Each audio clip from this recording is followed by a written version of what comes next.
Have you ever met a person who hasn't ever heard the story of Titanic? Unlikely. Even if you ask a 10-year-old, they'll tell you exactly what took down the gigantic ship. However, some survivors of the sinking legend would beg to differ. Here's one of their stories, and surprise, it has nothing to do with an iceberg. Armenian publicist Vodkanak Bayurate was 25 years old in the spring of 1912. He described what happened on his journey to America on the most famous ship in the world in his memoirs. Quick history quiz. Do you remember when the Titanic left the Southampton dock? Did I hear April 10, 1912? Yeah, that's right. Now, back to the story. In 1912, Vodkanak published some books together with his father, a famous Armenian writer. His task was to take the books to America. He had some health problems, so he was denied at the consulate at first, but he got the papers he needed to enter the U.S. after his father pulled some strings for him. Vodkanak caught the legendary Orient Express from Istanbul to Le Havre, and from there he made it to Southampton. He learned that the nearest ship departing for the New World was the Titanic, which everyone was talking about. He was pretty excited about the journey and arrived at the port neatly shaven and smartly dressed, with a trendy cap and massive glasses that were popular in the U.S. at that time. The writer met three men with whom he shared cabin 804. They were two Englishmen and a French guy from Alsace named Morin. Because Morin and Vodkanak were around the same age and Vodkanak could speak excellent French, they quickly became friends. They would hang out on the deck, at the onboard saloon, the bar, and the library. None of them could possibly imagine what would become of the unsinkable ship just days later. They went to bed rather late on April 14th, just like on the other nights. Shortly after midnight, something that sounded like a big explosion woke everyone up. Bam! The night lights went out, and the Englishmen were jolted from their bunks by a strong push. One of them injured his head, and another one his arm.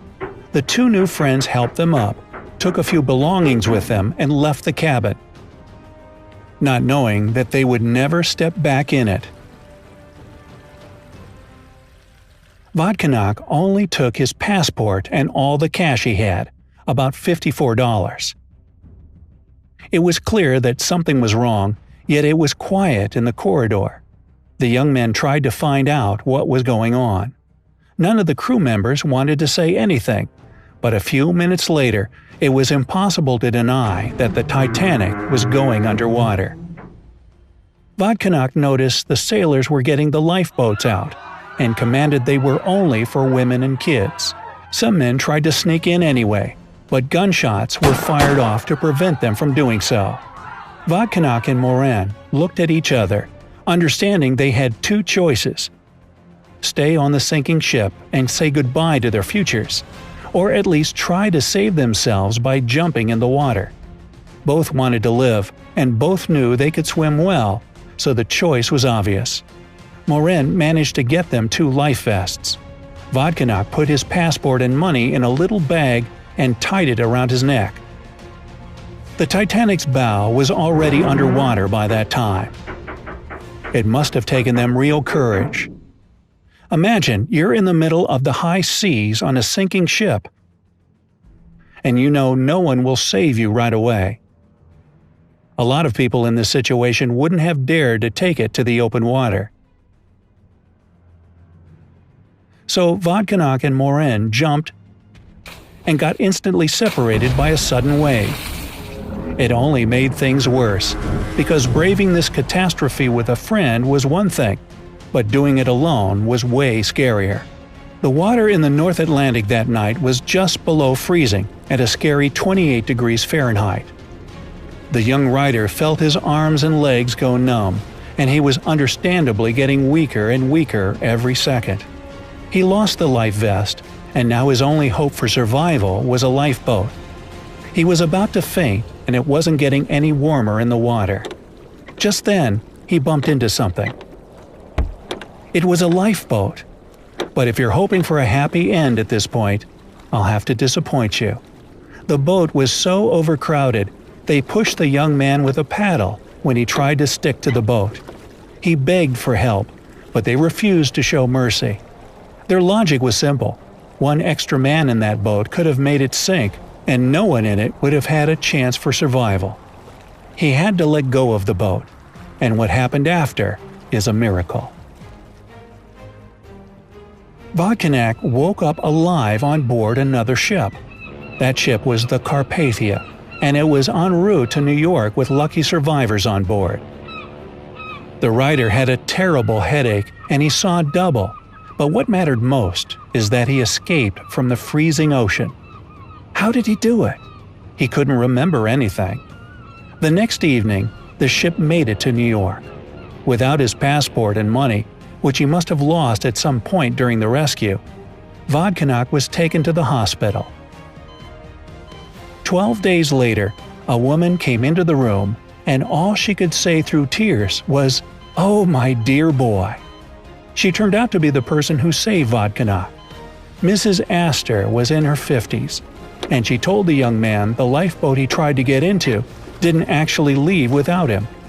Mrs. Astor told the sailors that the young man was her son, and she wouldn't let them go without him since she'd already lost her husband on the Titanic. It turned out she kept Vodkanak's passport and money and invited him to visit her when he felt better. After he recovered, the writer was reunited with his family in Boston. He even received all the books he planned to sell in America, since they were traveling on a different ship. Vodkanak lived a long and happy life, and, as a great storyteller, he shared what happened to him many times. Interestingly, he's never mentioned an iceberg hitting the Titanic, and always spoke about an explosion. If what he said was true, something must have caused that huge explosion. It could have been a fire, and quite a lot of people actually believe that theory, saying that coal was burning in the ship's hull. That fire would have started long before the ship's departure, and there was simply no way to put it out. Titanic must have left with the fire still ongoing, and the flames weakening the hull so much it couldn't survive its meeting with the iceberg. Supporters of this theory use pictures of the Titanic leaving the docks for evidence, pointing to a huge dark mark on the hull. Even if that's true, though, it's still not obvious whether the fire led to an explosion, and supporters of this theory don't deny there was an iceberg. Another theory that explained the explosion claimed that there was a German U-boat involved in the sinking of the Titanic. The Armenian writer was, in fact, not the only survivor who mentioned they heard explosion sounds coming from somewhere deep in the bowels of the ship. And they'd also claimed they'd seen a searchlight coming from some ship shortly after Titanic had sunk. It wasn't a vessel hurrying to the rescue, so it could have actually been a submarine that surfaced to see what it had done to the legendary ship. This theory is highly unlikely, though, for several reasons. First of all, as you know, the Titanic sank in 1912, which was still a time of peace.